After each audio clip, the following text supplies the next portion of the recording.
and then this is just going to be awkwardly waiting for 8:30 so that we know how to time this.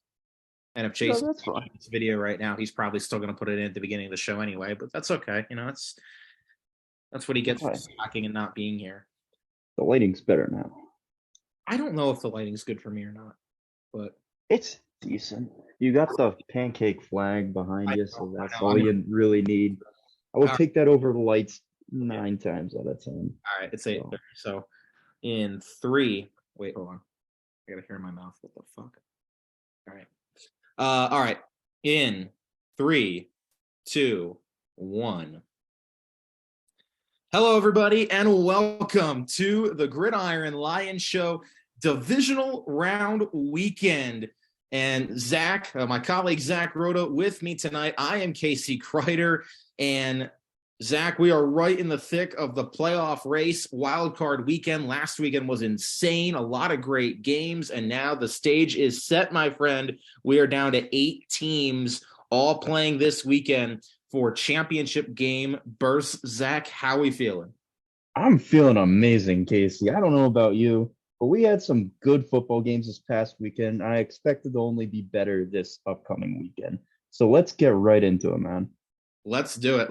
We have no time to waste. There were 6 games as part of Super Wildcard Weekend last weekend. The first game was a Saturday afternoon game, Seahawks at Niners.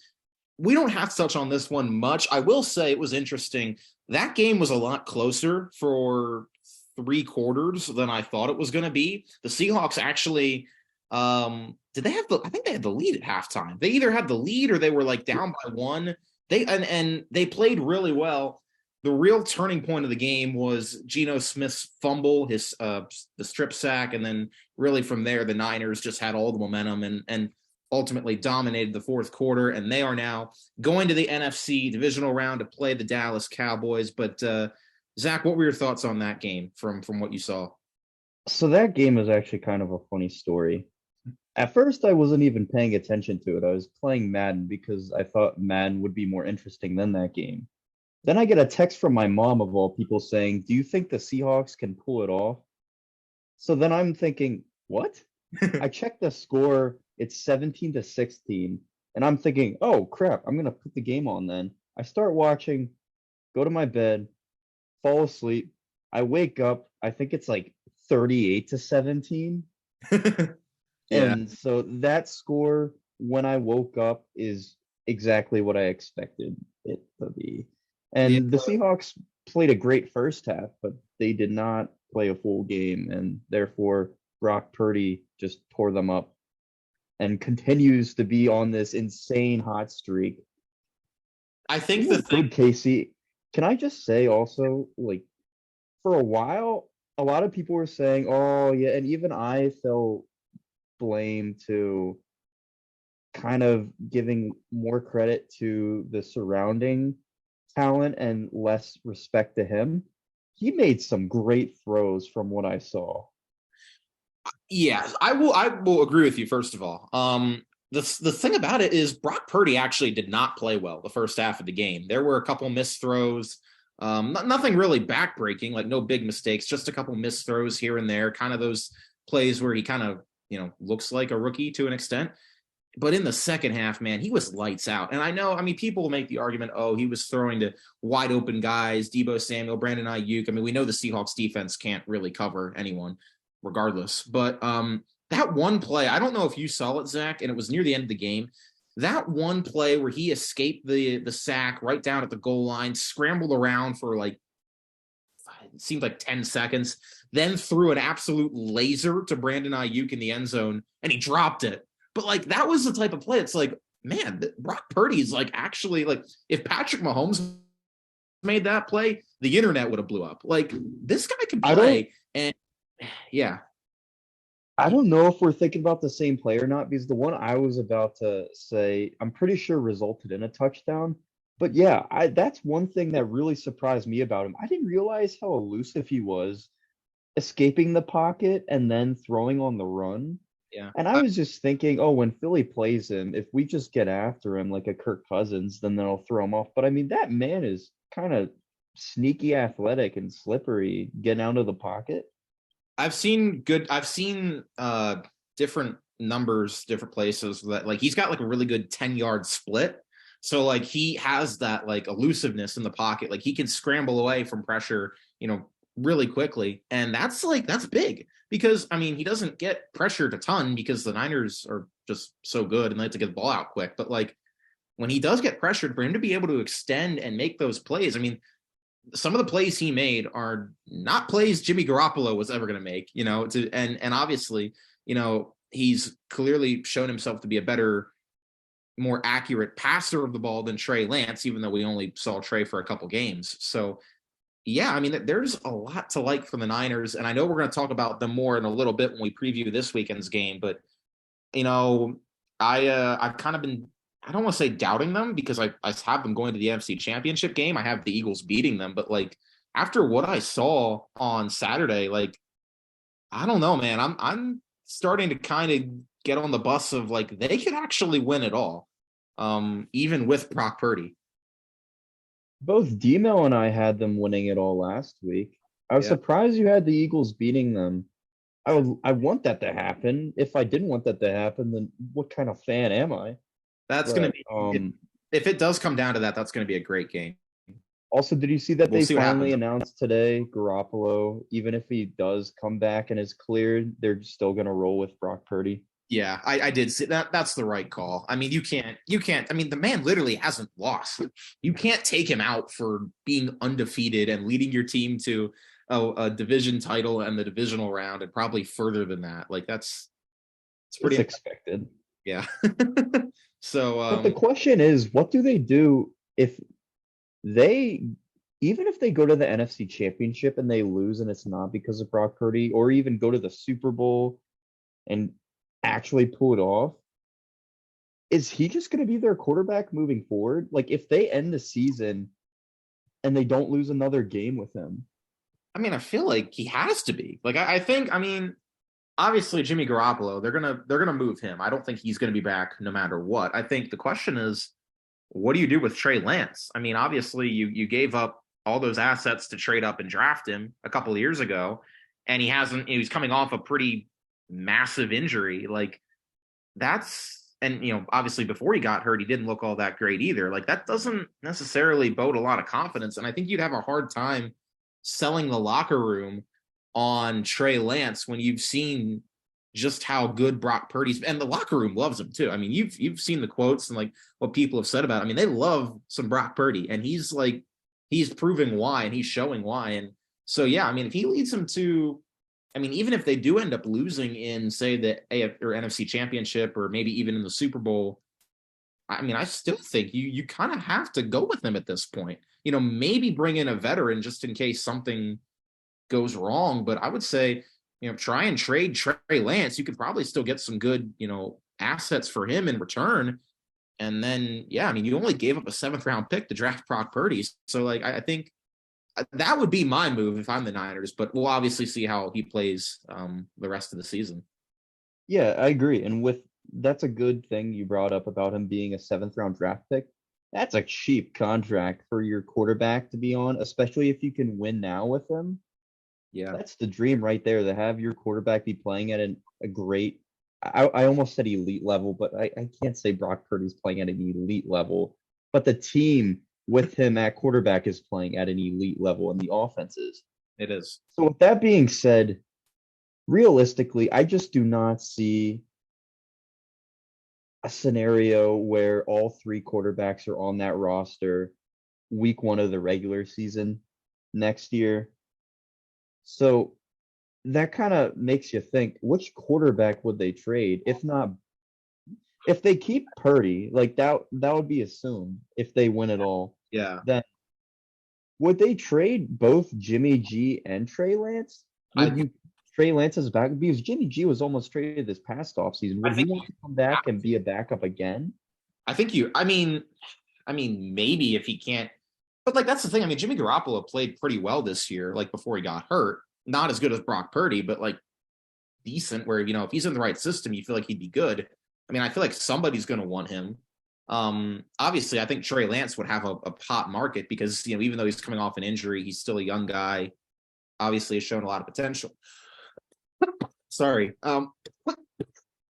Okay. Um, but yeah, like I think honestly they both get traded. Would be my prediction.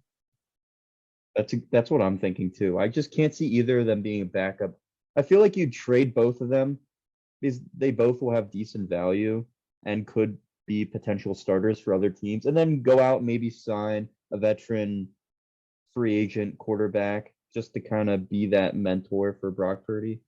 Yeah, that's what I would do. I think if I'm the Niners, but we will see what happens with that, and we'll obviously talk more about that later in this show and next week, obviously after they play. But let's get to some of the other games from Wild Card Weekend.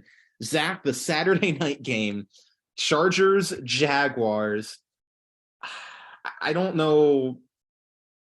I don't know. I had a feeling watching. I was watching that game on my phone, busy doing other things, kind of half paying attention to it. And I saw obviously Trevor Lawrence, all the interceptions in the first half. I mean, Asante Samuel Jr. having the game of his life in the first half with 3 picks. And there was just part of me that's like, part of me kind of thought the Jaguars were frauds and were going to get kind of blown out. And then the other part of me was like, this is the Chargers. They're going to find some way to mess this up. And lo and behold, they give up the touchdown before the first half ends to make it 27-7, I think. And then Jacksonville and Trevor Lawrence just proceed to go unconscious in the second half and lead one of the greatest comebacks in NFL history to move on to the divisional round. Zach, I don't know how much of that game you watched, but I watched the whole thing. Watched the whole. Okay, what? And can I say this? Yeah. Let me start by saying this. If I remember correctly, out of me, you, and D-Mel, I was the only one to take the Jaguars. Yeah, I think you were. Did I see the game going like that? No. I thought it was going to be a close game from start to finish. However, the reason that I thought the Jags would win was because of coaching. And once again, I mean, dude, we saw it last year against the Raiders. Staley just kind of choking and blowing their chance into making the playoffs. And then if you give up, what was it, 27-0? Yeah. Mm-hmm. If you give that up in a playoff game, come on. That's just lack of making adjustments. I can't believe he still has a job. I'm going to be honest with you. They fired the offensive coordinator. They fired the QB coach. Somehow Brandon Staley still has a job after that. I mean, that was just the most baffling thing. You have one of the best running backs in the NFL. I know Austin Eckler is not like they use him a lot more as a receiving back than a running back, but like he can run the ball. Like he's not bad at that. And I think they had 8 called runs in the second half. And it's like, dude, you're up by 2-3 scores the entire half. What are you doing? Like, I don't know. That's just an epic Chargers collapse that I feel like we've kind of become used to seeing. But for Trevor Lawrence, I was just, I was texting with a friend during the game and he and I were kind of joking around back and forth saying, oh, everyone thought Trevor Lawrence was the next big thing. And now he kind of looks like a fraud. And then he just came out in the second half and kind of reminded, I think, me and probably a lot of other people that like, hey, Trevor Lawrence has the capability, if he's not already, to probably be one of the elite quarterbacks in the NFL. And that kind of comeback in that situation, I think, proves it. That was like, it was insane how he just like flipped the switch. And after all the ugliness of the first half of how he was able to bring them back. And the thing about it that's crazy, the Chargers lost that game. They never turned the ball over. The Jags turned it over 5 times and still like that's the thing, that the turnover differential was literally 5. Yeah. And they still gave it up. And you brought up a great point about how Trevor Lawrence has completely flipped the switch. That's what great quarterbacks do. And another thing that great quarterbacks do is they take the talent around them and they just elevate them to a whole other level. You've seen it time in and time out again. And going into the season, everyone is saying, wow, the Jaguars spent so much money to just get all these mid players like Zay Jones, Christian Kirk, Evan Ingram. They're all balling out there, dude. like they're playing incredibly, and Trevor Lawrence is getting the ball to all of them equally. And now you're gonna throw Calvin Ridley into the mix next season.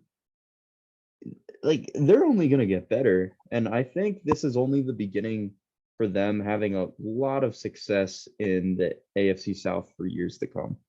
Oh, I completely agree with you. I think, honestly, I think next year they'll be a 12 win team, probably a number three. So like they're going to be one of the best teams in the AFC next year. Without a doubt, they're going to win the AFC South, I think. They're like, this team is going to be a force, I think, for a long time. And you mentioned, I mean, yeah, getting Calvin Ridley next year, who's a bit of a question mark, but like, obviously the last time he played, he was really, really good. You add him with Christian Kirk and Zay Jones and all these guys who are actually playing really, really well. Like, there's a lot to like, I think, if you're a Jaguars fan going forward, and we'll see how they do this weekend when they play the Chiefs. Did you I want? view, before we move on, I want to add one last Yeah, thing. I view Calvin Ridley exactly how I viewed Jamar Chase, where people were saying, "Oh, he missed one season now, or yeah, hmm two, or one. Well, yeah, most of two, I he guess. he missed one, but it's not because of injury. It's not like he's not going to be good anymore, and it's not like the man just stopped working out and just stopped practicing football. It's true. He's just going to keep doing what he's doing. So there's no reason not to expect that he's going to be at least 1,000 yard receiver Yeah, no, when you throw him into the Jaguars. you have a great point, Zach. Yeah, I think he'll be good for sure. But anyway, we'll move on to the Sunday slate of games. Before I do that, I would like to acknowledge that this show is sponsored by Mountain Dew Pitch Black. It's in stores for a limited time only. I've been living off this today because I'm super tired. What even is that flavor? Just It's like black tar? it's like wild. It's like a wild berry, like lemon lime mix. It's really good. It is really good. It's I don't even know how to describe it. It's very sweet. So if you're not a sweet person, you might not like it, but it's got a great flavor to it. And if any executives from Mountain Dew or PepsiCo ever see this, just know we have your support. We support your brands, and please sponsor us. We need money desperately. We're broke college kids. Please. But Yes. with that Hey being, us. with that being said, Dolphins Bills was the first game in Sunday, and I was shocked how good of a game this was. It was really close, back and forth, even with Skylar Thompson, a backup quarterback, and he kind of looked like one for most of the game. But like the Dolphins made enough big plays. They had the one scoop and score touchdown on Josh Allen. Allen turned the ball over a couple times again, which is what kept the Dolphins in the game. And it came right down to the end, but the Bills were able to get the win. But I mean, I don't know about you, Zach. I was impressed with just how Miami was able to keep fighting and like actually make it a close game. Like that tells me a lot about, Mike McDaniel and the coaching staff there, without their best quarterback to have a chance to knock off one of the most potent teams in the AFC was pretty impressive. That I agree with. And what surprised me the most was their game plan offensively. I wasn't expecting them to be slinging the ball all around the field with Skylar Thompson. Did you notice that? Yeah. Normally, if you have a third string quarterback, you're just gonna really like simplify the playbook, do a lot of 5 yard ins, 5 yard outs, slants, screens, run the ball. But the Dolphins did, regardless of who was at quarterback, what got them to the postseason. Airing the ball out downfield and getting the ball to your playmakers, Tyreek Hill and Jalen Waddle. And while neither of them, if I remember correctly, had like a monstrous game, they both did solid. I know Jalen Waddle was kind of struggling for a while. I don't know what he finished the game with. They got him more involved later on, but still, the game plan itself, they let Skylar Thompson do his thing and just at least attack downfield. Yeah. I mean, I'm looking at the box score right now. Like Skylar Thompson's stats are not impressive. 18 of 45 for 220 yards, a touchdown, and 2 picks. And they really didn't establish the running game either. I mean, Jeff Wilson only had 23 yards on the ground, I think, but it was the defense. It was the turnovers, the interceptions that Josh Allen threw. The one at the end of the first half was huge. That helped set up, a Dolphins touchdown after they were down by I think like 14 or 17 or something like that, and then obviously the scoop and score too. I'm more worried about Buffalo after this game, even though I am impressed with Miami. But yeah, I mean, obviously we'll see what the Dolphins do in the offseason as far as Tua, and assuming he comes back, if they make any other changes, they could really be a potent team, which we kind of thought they'd be this year. But we'll talk more about Buffalo in a little bit. Do you have any final thoughts though on Miami, Zach, before we move on? Not on Miami, but I do have to add on to Buffalo. I would say they definitely played a sloppy game. But with that being said, if they still came away with a win, they can only go up from there. Getting I can't even say rematch because they didn't really play the game, but the much anticipated matchup between the Bengals and the Bills. Yeah, that's going to be one of the highlights of the week for sure when that game rolls around in just a couple of days. The afternoon game was another great game. Giants, Vikings, and Zach, you picked the Vikings last week, right? Yeah. Okay, so did I. So I think DML was in the right on this one. Man, Daniel Jones, playoff winning quarterback, words I never thought would come out of my mouth, but here we are. And he played honestly, he had the best game of his career, without a doubt. It wasn't even that he got carried to the win. Saquon played really well, but he was dropping dimes. He was playing amazing. Also, can I say, I didn't realize how just limited the receiving core is, but it doesn't even matter. He was throwing dimes to guys. What was it? What's his name? Isaiah Hodgins? Hodgins? Yeah. I didn't even know who he was before the game. And we literally have played the Giants twice this season, which also might say more about me. But and then also with rushing the football, that man was running all over the field. He had 70 yards in the first half, maybe even 70 in the first half. He had 17 carries, Zach. How many did Saquon have? Wow, Saquon only had 9. He had 5 catches, but 9 for 53 and 2 touchdowns. I think New York, the question isn't whether or not he's their franchise quarterback. I think the question is whether or not he's their franchise running. Maybe. Think about it. Just do the old switcheroo. Just put Saquon at QB. Honestly, run the Wildcat. It could work. They've run the Wildcat before. That's honestly though. Isaiah Hodgins. I will give Isaiah Hodgins credit. He looks like the real deal. He looks like a stud actual receiver. And for not being on the Giants till November, that's incredibly impressive. Every game he's scoring touchdowns, he's making big plays. But it makes me wonder, if this team actually had a competent receiving core alongside of him, where would they be right now? That's the thing. If you're a Giants fan, you're impressed with what they're doing right now, but you got to be thinking man, this team is only going to go up from here. And then on the other, we'll get to that in a sec, Zach. But on the other hand, the Vikings, we all kind of thought they were frauds, and they kind of looked like it. Kirk Cousins, I don't want to say he had a bad game because he really didn't, but they just, all season their MO was being able to make those late game comebacks and have the late game heroics. And ultimately, when it came down to it at the end of the game, on 4th and 8, he throws a 2-yard pass over the middle, and that's how their season ends. That's the most Kirk Cousins way to end a season I think I've ever seen in my life. I remember watching that play and just thinking, dude, why? Literally, why? What did he expect to happen? It was man-to-man coverage on 4th and 8, and he threw it to TJ Hawkinson 2 or 3 yards from the line of scrimmage. What did he expect? TJ Hawkinson to just take the man and literally throw him to the ground and then proceed to truck through another guy who will probably run into at the line at the first down marker. It just was bad.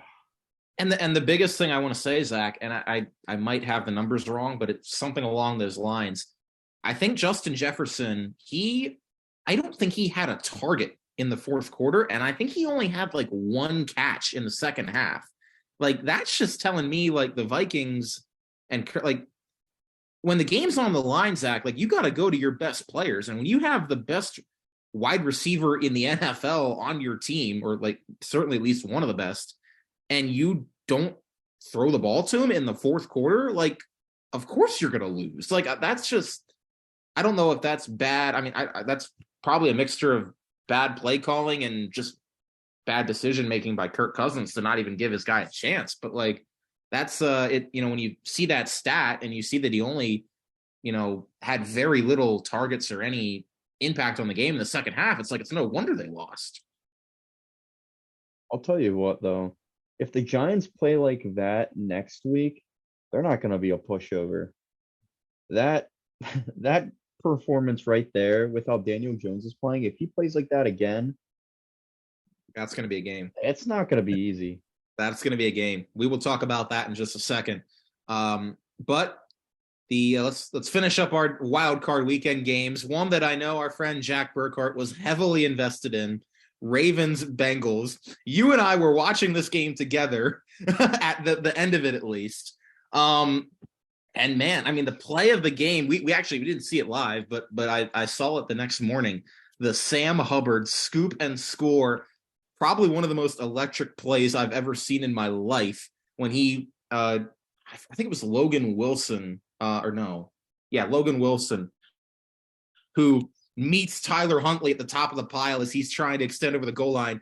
Dikembe Mutombo's on him, rejects the ball. It goes back. Sam Hubbard picks it up and runs it 98 yards for the touchdown. And that ended up being the game-winning play. Like, that was huge. And then obviously we saw the end of the game, Zach. But, I mean, That's what happened?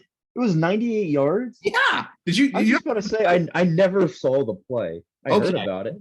Jack After the texted show, you about got to it. look up that play because that was amazing. But no, that's literally how they got the lead, because it was tied at that point. Ravens were going in for the go-ahead score.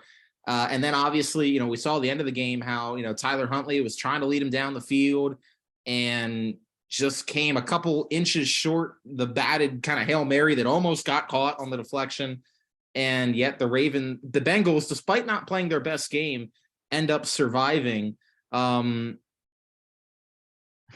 all like 14, 15 of our subscribers, I'm the guy who you're getting your information from. The man who hasn't even seen literally the most crucial play of the entire game, not even on replay.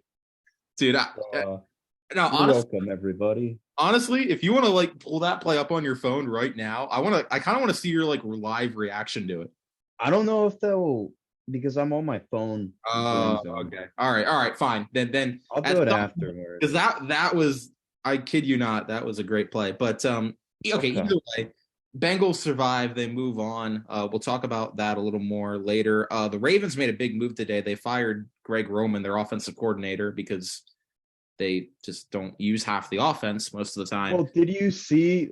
I don't know if this is true or not, but I thought I saw that apparently their plan is to have Lamar be heavily involved in the next hiring of the OC, and then to also negotiate his contract as kind of like another effort to bring him back. Yeah. So if he's all in on that, then maybe he will stay. And then you had a change had to be made, please. Yeah.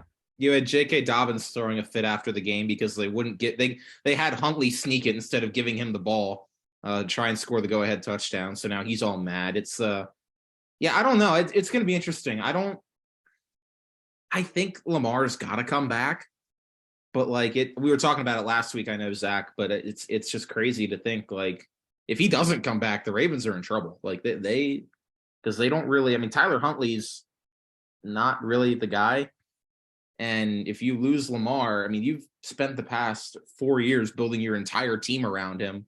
They got to find some way to bring him back, and they probably will. But dude, it's as simple. Lamar Jackson is a superstar X Factor. He's on the cover of Madden. Tyler Huntley isn't. Logic, right there, bro. I agree. Okay. Personally, with my virtual GM experience and all my years doing fantasy football, as well as Madden, I do have to say that you have to prioritize your superstar X factors. Okay. And the Ravens that should be their number one priority this offseason. Re-sign that man, and then you're good. Yeah. You'll probably make the playoffs again next year. So That'd be a pretty big disaster if they don't. But we'll see what the Ravens do in the offseason. But another team will have to see what they do in the offseason. Another player will have to see what he does in the offseason. Tom Brady, the Buccaneers. We thought, maybe, even though the Bucs were 8-9, Tom Brady always has this magic in the postseason, always finds a way to pull it out at the end and do Tom Brady type heroic things that nobody else can do. And despite the best efforts of Cowboys kicker Brett Maher, Tampa couldn't get anything going. And Dallas just mopped the floor with the Buccaneers, 31-14, the final score. I was surprised. I really thought Tampa would at least get something going. There was no point of that game where it ever looked like it was going to be close. What I said while watching that game was if someone who had zero prior knowledge of any of the players, they understood football, but they didn't know any of the background of the players playing and saw Tom Brady playing, they would have thought he was a below average quarterback. And before that game, everybody who had picked the Buccaneers to pull off the upset had them winning because they thought Tom Brady would do Tom Brady things. But I mean, as we saw a lot of this season, he just doesn't look like he's been in the past few seasons. Not to say he's necessarily bad. It's not like a Peyton Manning final season before retiring where they won it all. But that defense, that's the thing. He went out on top. He went out on top. Yeah. But that defense helped a lot, to say the least. Yeah, that's true. Tom Brady, and the thing is, it's not like watching him, you think, oh, this dude is a liability. He's terrible. But and also, to be fair, it's not just him. I thought also the play calling was just extremely boring. Well, they do not stretch the ball downfield. And that's the thing also, the difference between the Dolphins with a third string quarterback and the Buccaneers with the greatest quarterback of all time and Mike Evans and Chris Godwin. The play calling was so boring and lame, and it's just check down after check down, and they're getting destroyed and they're still doing checkdowns. It's like, come on, man. Well, there's a reason their offensive coordinator Byron Leftwich got fired today. But that's what it is. Yeah. Can I just say real quick, when Frank just sent that to the group chat saying I want him, I just thought, okay, first off, you're probably the only Pittsburgh Steeler fan that actually would want that man. It's like, I get you don't want Matt Canada. That's the thing. It's Matt Canada. And it's like, is Leftwich even an upgrade? This year was so weird because, like going from a bag of shit to a bag of throw up. I mean, that's the thing. That's kind of harsh. I'm sorry, but no, that's what's weird though, because you think about the past couple of years, and that Tampa offense has been crazy. With Bruce, obviously Bruce Arians being head coach, and obviously I think we're seeing how big of an impact that really was.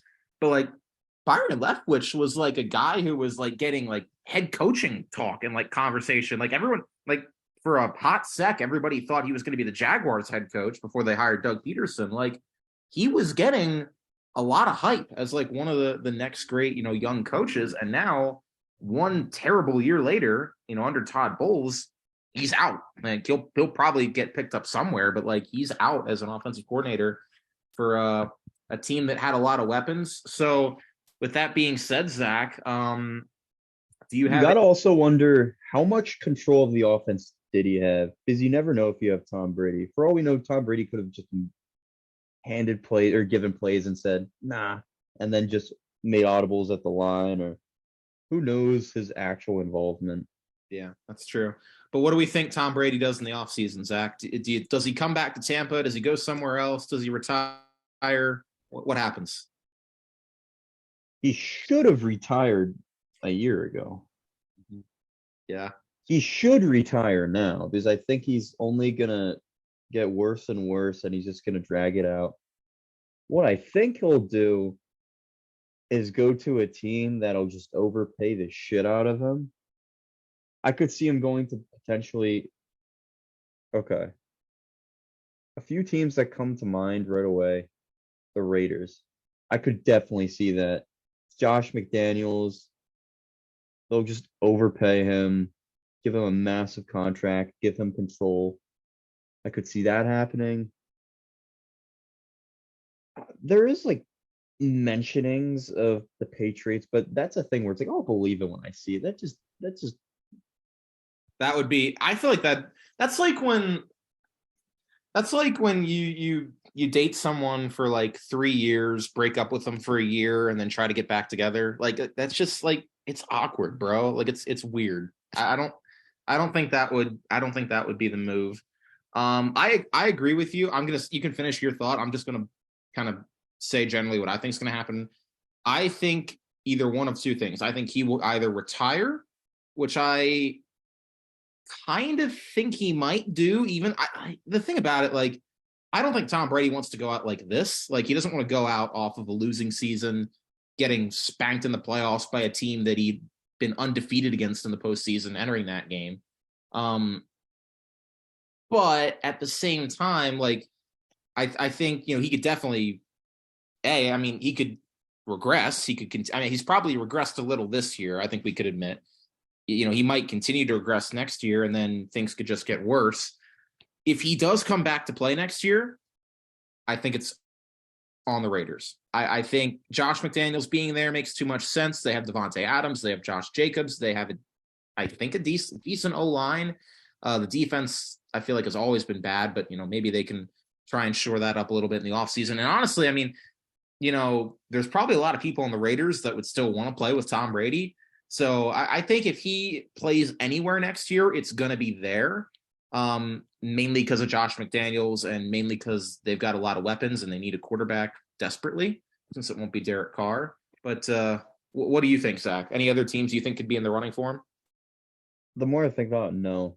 And also, I could definitely see the Raiders doing it because that's such a Raiders move.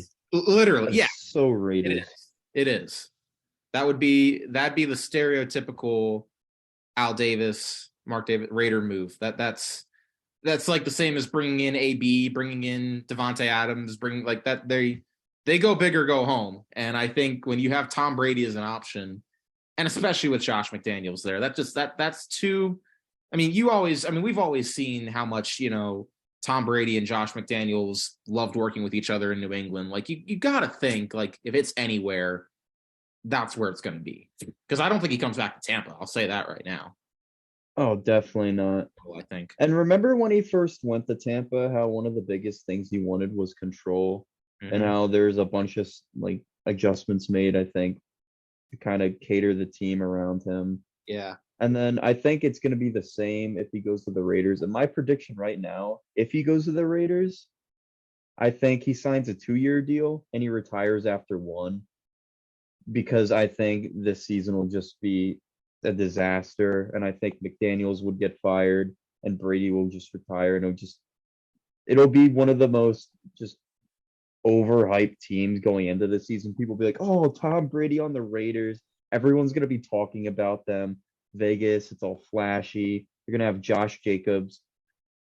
He's gonna be going super high in fantasy drafts. Devontae Adams, and then they're just probably gonna like just miss out on the playoffs again. Yeah. Well, there was one thing I thought of. Josh Jacobs is a free agent, so he could technically sign anywhere. But I think, I mean, if the They'll Raiders say. pay him, I mean, I feel like they should. He's just led the league in rushing last year, but we'll see what they do. I think obviously if they get, I almost wonder if maybe the Raiders would like consider paying Josh Jake, like even if they weren't considering bringing him back for whatever reason, maybe they bring him back just to try and get Tom Brady. Because like that was a big issue for the Bucs this year is they didn't have a run game. They couldn't run the ball at all. So I don't And know. of course, they didn't even pick up his 5th-year option, which Yeah, is another Raiders move. Raiders moment, but Proceeds to lead the league in rushing, I think. yeah, He he did. finished as the okay. Mm-hmm. That's what I thought, but That's yeah. the Raiders for you, though. That's why they are how they are. But anyway, we will see what happens to Tom Brady in the offseason. He has said that if he makes a decision to retire, he's not coming back again. But I saw a report today that Rob Gronkowski, I think, wants to come back and play football again next year. So I don't really believe anything I hear with anybody when they retire anymore. But Who knows with that man? yeah, particularly with Rob. But either way, that being said, that's wild card weekend. The Chiefs and Eagles obviously had a bye. And so the 6 teams that won those games now will all be filtered into the divisional round. 4 games, Zach, fighting for spots in the AFC and NFC championship game. So I'm just going to take this in chronological order. We're going to start with the first game that we have for divisional round weekend, which is Jaguars and Chiefs in Kansas City. I'm going to start with this game because I'll let you start with the next one. I don't see this being close. We've seen in the past how good Andy Reid is off of a bye week. I mean, that's been like one of the MOs of his coaching career in the regular season, and obviously having a first round bye here. Kansas City near the end of the year kind of started looking like the Kansas City Chiefs that I feel like we're used to seeing, like just dominant, really, really unpredictable on offense, with the emergence of Jerick McKinnon, Kadarius Toney getting more involved. Like they've got guys, that have helped kind of collectively try to replace Tyreek Hill and the production they lost from him.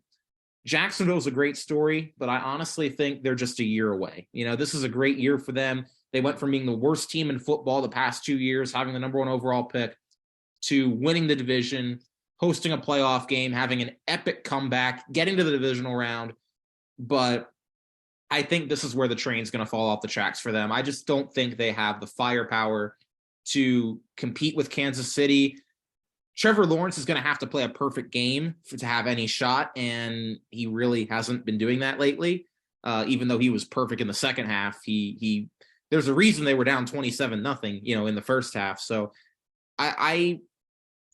this is definitely, I would say, my lock of the week. I mean, there's only 4 games, but I really don't see any way Kansas City loses this game, not just because of the 1 seed, but because I just don't think Jacksonville's a good matchup with them. I think they'll easily take care of business, I think. The Chiefs are going to win this game. There's no doubt in my mind about it. The Jaguars last week, that comeback from behind was extremely impressive in its own right. But as you mentioned, with Andy Reid and his history of bye weeks throughout his long tenured career with the Chiefs, and even going before that with the Eagles, that's what he's always been known for. And then the Chiefs, they had a bye week for a reason. They're the number 1 seed. So I don't think it's necessarily going to be a blowout, but I do think the Chiefs are 100% going to win this game quite easily. Yeah, I mean, it's going to be really. I mean, if Trevor Lawrence ends up even keeping it close, I think he earns a lot more respect, because I think a lot of people are just kind of writing the Jaguars off, thinking, oh, they had their great comeback last week. There's no way they're going to do that again, right? But I mean, to be fair, they've made great comebacks all throughout the season. I mean, the Dallas game was a big example. They were down like 17-1. The Tennessee game at the end of the year, and then that game. But yeah, I don't see Kansas City being in a position to where they would blow another lead like that to Jacksonville if they do get up big. So either way, I think Kansas City will take care of business, and they'll get the win. So Zach and I are on in lockstep on that one. We both think that the AFC Championship game will be, well, okay, not held in, maybe held in Kansas City. Depends on what Zach picks and what I pick for the other game.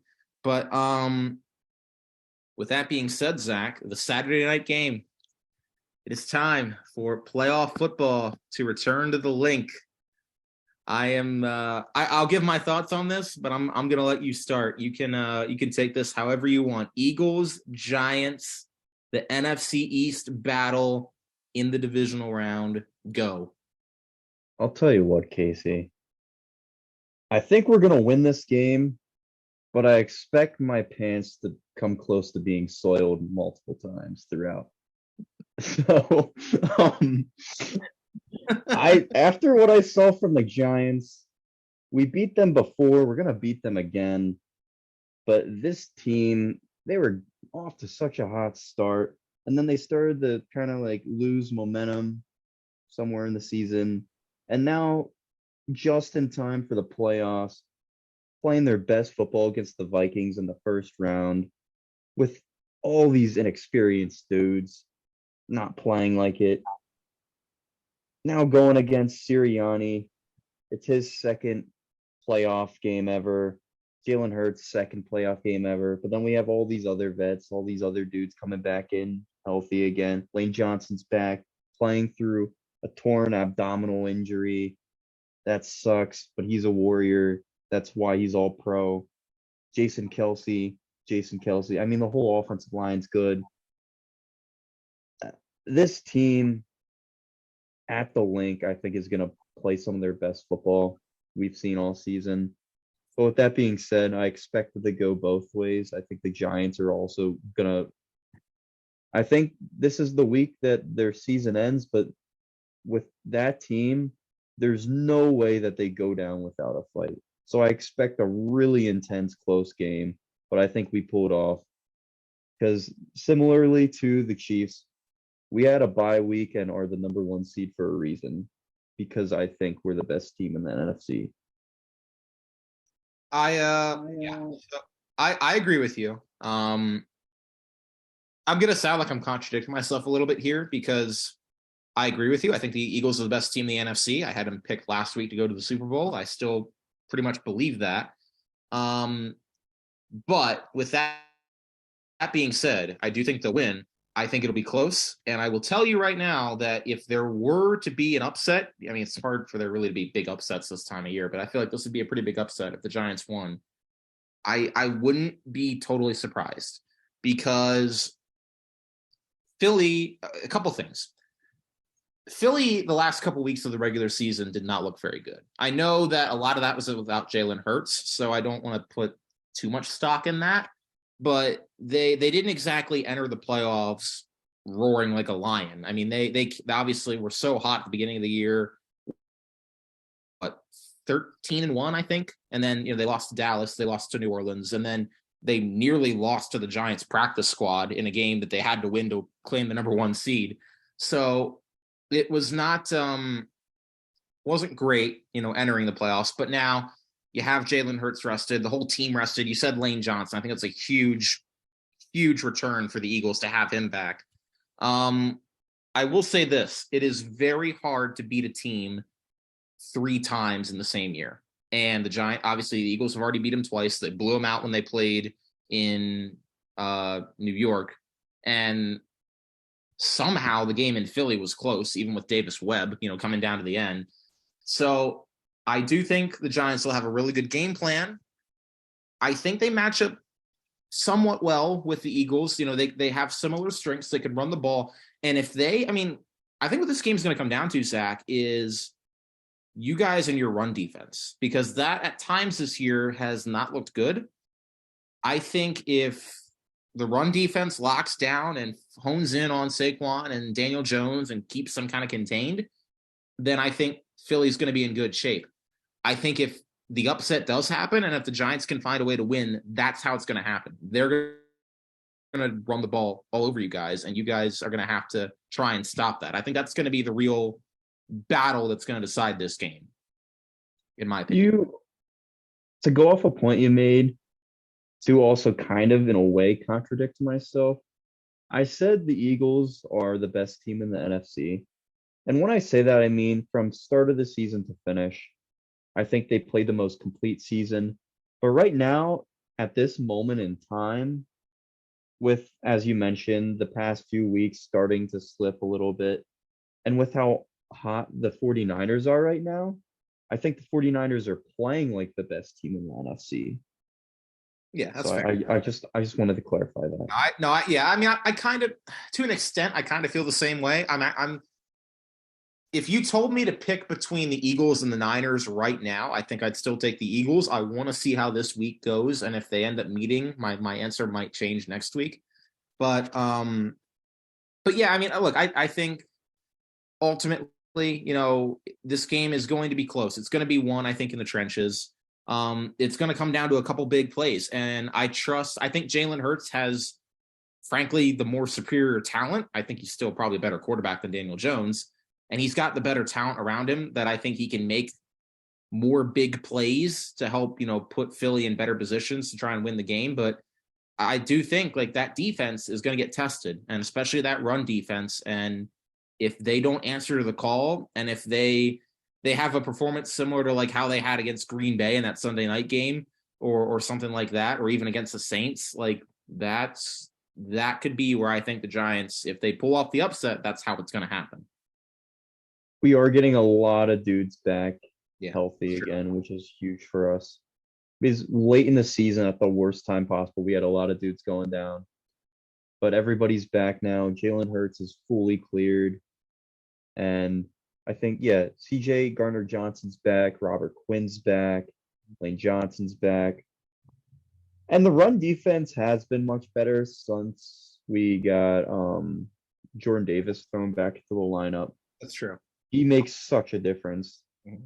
And he's one of those dudes who doesn't really light up the box score, but just when he's in that game, his presence is felt. Yeah, I agree. There's a lot of guys you have there, so there's going to be the capability to get it done. It's just a matter of whether or not they can do it. And we'll see what happens with that one. I'm sure we'll talk more about that plenty next week. But we still have a couple more games to get to on this week's slate, the divisional round. And as you said, Zach, you referenced earlier, Bills, Bengals. That'll be the first game on Sunday on CBS. The game that never was. Obviously, it was in Cincinnati before. Now it's going to be in Buffalo. But obviously, this is a matchup that was hyped then. Obviously, everything that happened with Damar Hamlin happened. But now, once again, it's Josh Allen, it's Joe Burrow, it's these two explosive football teams that have also been mistake prone at times, matching up against each other. I'll start with this one because I want to give you the first word on the Dallas game. But I will just say that if you watched last week's episode, I had the Bengals winning the Super Bowl. I'm a little uneasy about that after seeing how they played last weekend, but I'm going to stick with it. I do think they'll win this game. And I think the reason why is because I'm also uneasy about the Bills.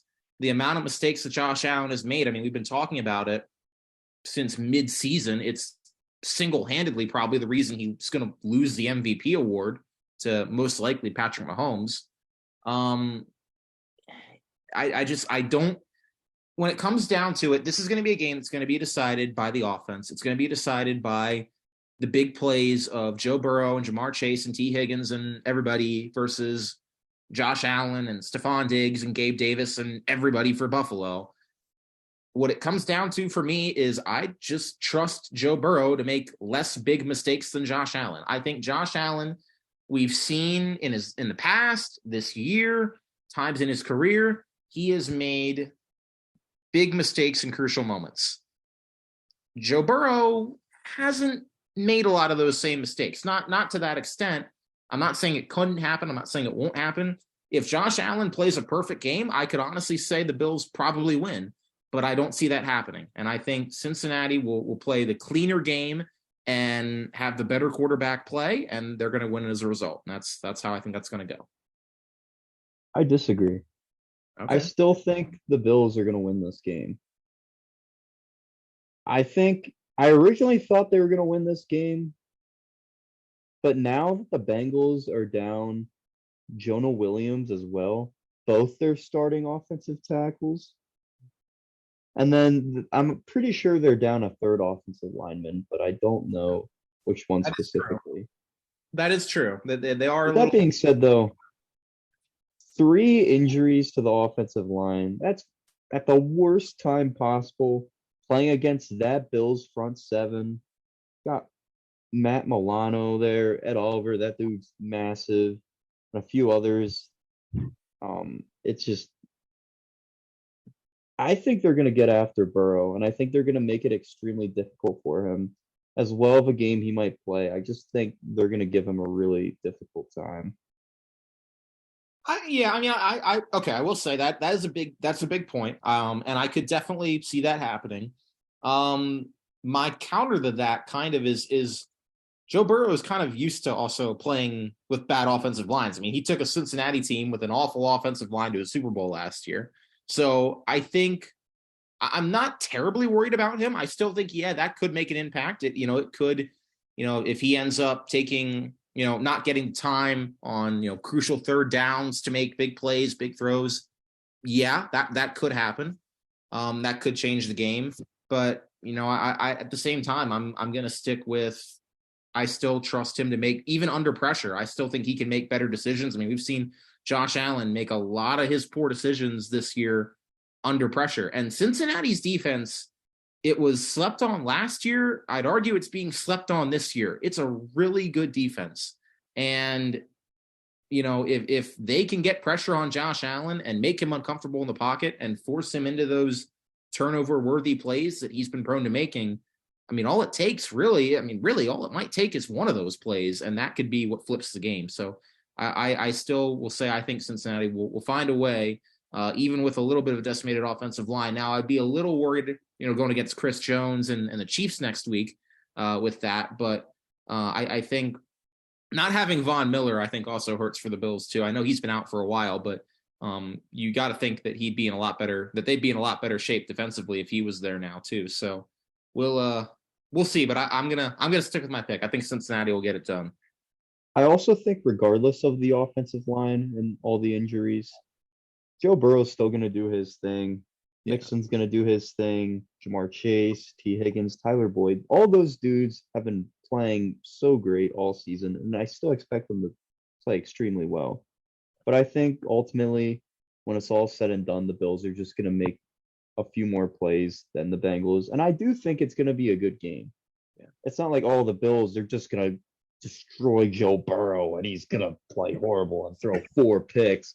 Yeah. No, it's not. It's going to be a good game. Yeah. But It's I going to be a think shootout. that the Bills, I mean, at the end of the day, only one team can win. I think the Bills just make a few more plays to do that. We'll see. It's going to be fun. I agree. It's going to be a shootout. I think it's going to be maybe the game of the week, but we will see what happens. So you have the AFC title game being the Chiefs and the Bills in Atlanta, and I have it being the Chiefs and the Bengals in Kansas City. So we'll see which one of us is right, or if the Jaguars decide to make us all look stupid. But with that being said, one more game. I know the spirit of D-Mel is watching on, listening intently as we discuss this. But just texted me. He literally just texted me. We want to try and get him on? Or is he said he can't, but he has a message. So okay. Little does he know we're about to literally share that message now. All right. It's gonna be something ridiculous. I guarantee it. All right. So do you have that message right now, or is he still working on it? He said, I'm sorry, like he can't tonight, but then he said, but I have a message. Okay. I don't know if he's gonna send it now. All right. Well, then I will start, and we'll wait for this message now. But yeah, Niners, Cowboys. All right. So we talked obviously about Brock Purdy, the Niners offense. I mean, they just have looked unstoppable for a lot of the season. I cannot wait. This is gonna be fun. I got it, man. Oh, that's gonna be awesome. All right. But I'm okay. Here's what I'll say. Dak Prescott had best game of his playoff career Monday night. Played outstanding. The thing about it with the NFC is, I think you look at the Niners, you look at the Eagles, you look at the Giants particularly, they all lean a lot on their defense and their run game. They can throw the ball well. I mean, obviously Jalen Hurts is a great quarterback. Brock Purdy, can dice up, seems like any defense. And Daniel Jones even has played well. The Cowboys, though, more than any other team, despite having, Tony Pollard and Ezekiel Elliott, they're looking to the air. I mean, they've got with CeeDee Lamb, Michael Gallup, T.Y. Hilton, Dalton Schultz playing really well as of late. They are a team that they're going to try and beat you through the air and then also rely on the ground game to kind of complement that. So this is an interesting matchup because this is, first of all, this is definitely the best team. We talk about the Niners and how well they've played with Brock Purdy. This is the best team they've faced since Brock Purdy came in. A lot of the defenses that they've faced, a lot of the teams they faced really haven't been that good. This is going to be a real test. Dallas's defense is no joke, obviously, with Micah Parsons and Trayvon Diggs and all the other great players they have. at all three levels. So yeah, call me crazy. I could see Dallas winning this game. I don't think they will, because I think that the Niners just simply they can just hit you too many ways, whether it's with McCaffrey or Deebo Samuel or George Kittle. I think the Cowboys are going to try to take like maybe one or two of those guys out of the game. But even if you stop McCaffrey or stop, George Kittle, you're still leaving yourself exposed to Deebo Samuel and Brandon Ayuk and those guys. And then the defense. I mean, obviously with Fred Warner, Nick Bosa, probably the defensive player of the year. There's too much firepower on this Niners team. It's in San Francisco. I could see Dallas making it close. I could see it being a really competitive game. They're going to give them a run for their money, I think. But San Francisco is just simply the more complete team. I don't know if Dallas is a great matchup for them in terms of what the Niners' strengths are defensively. I think San Francisco wins this game. They'll go to the NFC Championship, and they'll have a date with Philly. But, Zach, I know you have a lot of thoughts, and I know Demo has a lot of thoughts, so I'm going to let you take the floor. Yes, I do. Yes, I do, Casey. Okay, so let me start with this.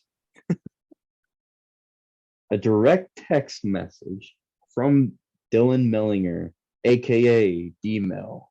He said, and I quote, "The Dallas Cowboys, America's team, will beat the 49ers on Sunday." You want to know my thoughts, Casey? That's it? Did he give any reasoning?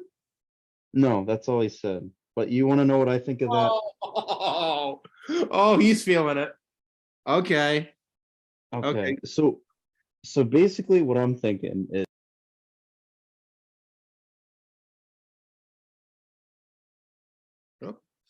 we picked a terrible time to lose Zach. I'm going to text him and see what's going on. That's not good. We will get Zach's thoughts. Oh, here he is. All right. He is waiting.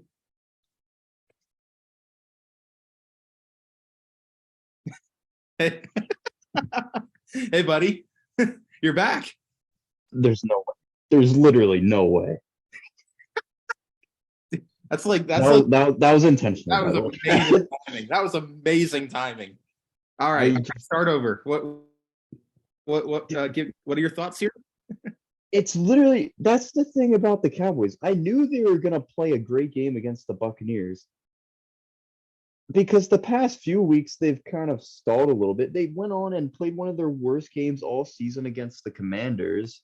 And then they went and played probably their best game all season, despite their kicker, who, I mean, he's his own thing. That's, and this team is not the only team that's going to take out the 49ers. You have to be literally at the top of your game and like that team. And the fact that the Cowboys were looking ahead to the playoffs and not focused on the team that they had that week goes to show what kind of team that is. Mm-hmm. They're a tier below Philly and the Niners. And I think it's just going to be the same inconsistency that we've seen from Dallas all season. I think they'll probably give up a good fight, but I think the Niners are just a way more dominant and consistent team with how on fire they are right now and all the momentum they have. It's like, congratulations, Dallas. You got out of the first round, but now you got to play the hottest team in the entire NFL right now. Good luck. And I think the Niners defense is going to give Dak, the man who led the entire league in interceptions this season, I think they're going to give him quite a day. So, yeah. And I didn't mean to cut you off, Zach, but one thing I'm just thinking in my head is these two teams played last year, remember? And you had Kyle Shanahan and the Niners and Mike McCarthy and the Cowboys. And Kyle Shanahan had a much less talented team at his disposal as opposed to what he has now. And the Cowboys have a very similar team, I'd say. But the point of the matter is you've got probably the best coach in the NFL and Kyle Shanahan going up against Mike McCarthy. So that's a coaching matchup that I could see there being a couple moments in this game where we're just like, Mike McCarthy, what are you doing? Like I don't think we'd have to worry about that with the Niners or with Kyle Shanahan. Dude, I'll say this right now. If the Cowboys win this weekend and the Giants pull off the upset, then football is only on this planet to make me suffer. Like, that is just no. Because then the Cowboys, they're gonna beat the Giants and then they're gonna go to the Super Bowl. And then it's like everyone watches the Super Bowl. I'm tired of watching the Cowboys. Win or lose. It's like, oh. And then the entire week leading up to it with all the promotions and just ugh. You're never gonna hear the end of it. About America's team enough. I It's just it makes me want to throw up thinking about that. I know we probably the number of commercials I'll see with Dak Prescott. I already see the man sleeping on a mattress 9 times out of 10 when I'm flipping through channels. That's true. What is this? Or being chased by the housewives at DirecTV. Oh God, that commercial's even worse. But you get my point here. Yeah, it just. Oh. I know we probably can't get an answer right now, but I'm curious if D-Mel thinks the Giants or the Eagles are going to win. Which team he's on board with there? Because I think actually, I'm trying to think because last week he said the Eagles were going to beat the Giants, and he had the Giants beating the Vikings. Yeah, he did. So yeah, he had the Eagles beating the Giants last week, but he also had the Niners beating the Cowboys last week. So I don't know what changed between now and then, aside from just that one game. But hey, probably he watched the Cowboys and it was like after the Commanders, that was fresh in his mind. So he's like, oh no. But then like how they played against the Super Bowl. Yeah, a game that everyone knew the Cowboys were gonna win. Yeah. It's just he saw Dak play one of his best games of the season. He's like, oh, that's my quarterback. Let's go. Super Bowl all the way. It's like, bro, now Dak's gonna throw 2 picks. I could see that game going a lot of different ways. I think it'll be close, but I do think the Niners will win. I think it's going to be at the very least, it'll be interesting. We'll have a lot to talk about next week. That's for sure. Maybe we'll have D-Mel back on. We'll see. Depends on what there is to talk about. There is the chance that the Eagles and Cowboys could end up playing each other for the right to go to the Super Bowl. So we'll see if that happens. But either way, Zach, unless you have any final thoughts, I say we can wrap this baby up, watch some football, and get ready to go back at it next week.